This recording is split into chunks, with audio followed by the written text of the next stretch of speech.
வணக்கம்.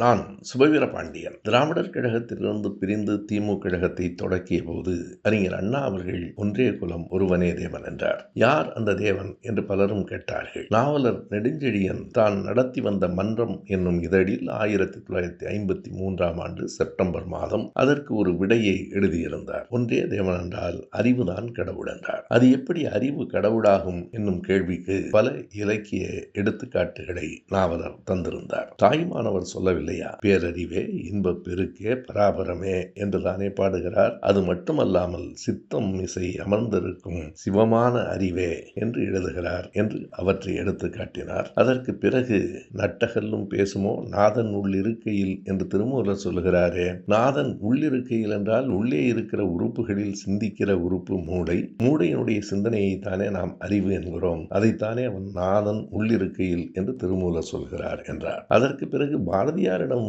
ஒன்றை எடுத்து காட்டினார். மாடனை காடனை வேடனை போற்றி மயங்கும் மதியெலிகாள் சுத்த அறிவே சிவமென்னும் சுருதியினை கேடீரோ பல பித்த மதங்களிலே தடுமாறி பெருமை அழிவீரோ என்கிற வரியையும் எடுத்து காட்டினார்.